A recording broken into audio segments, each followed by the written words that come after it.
Washington Post on Friday reported that Donald Trump used to pass himself off as his own public relations agent, either named John Barron or John Miller. I want you to listen to this 1991 recording of a People magazine reporter speaking with someone who claims to be, quote-unquote, John Miller. He really decided that he wasn't, he didn't want to make the commitment. He didn't want to make a commitment. He really thought it was too soon.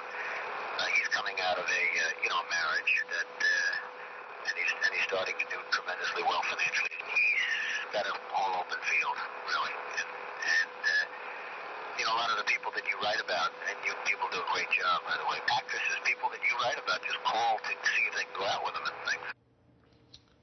Now, are you seriously, is the campaign seriously claiming that that isn't Mr. Trump? I could barely understand it.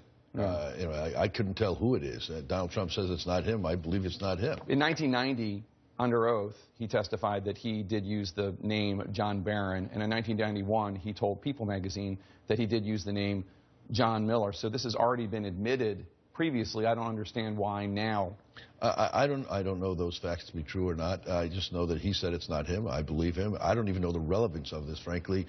It's other than it's 25 years old. It's dealing with the interests that People magazine oriented, and they're not focusing on the issues that Trump is trying to talk about today, which are jobs, terrorism, immigration problems. I mean, these are the issues we should be talking about. Why the media is spending so much time going back 25 years old to talk about a People magazine tape that may or may not be Trump.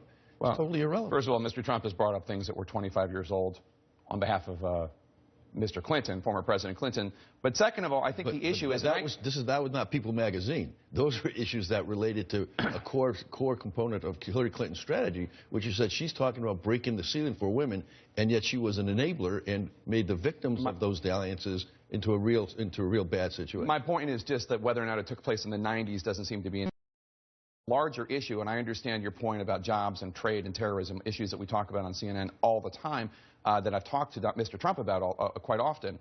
The issue is, I think, here you have a man in his 40s allegedly acting as his own public relations agent, bragging about his exploits with women while married to Ivana Trump, the mother of his 3 children, and it speaks to a certain kind of character issue, don't you think? Well, but the tape has not proven that it's him. The justification for the tape is, well, words that are on that tape are words Donald Trump uses. I've been working for Donald Trump for 6 weeks. I'm using words he uses. Now, I'm not the person on that tape. There's no basis in fact other than some allegation, and now they're even saying that he leaked the tape, that he had this tape for 25 years, and he leaked the tape. It makes no sense. Well, when you start saying the construct I think you're looking for is tremendously successful, that's the one that he uses a lot in real life and that John Miller used in there.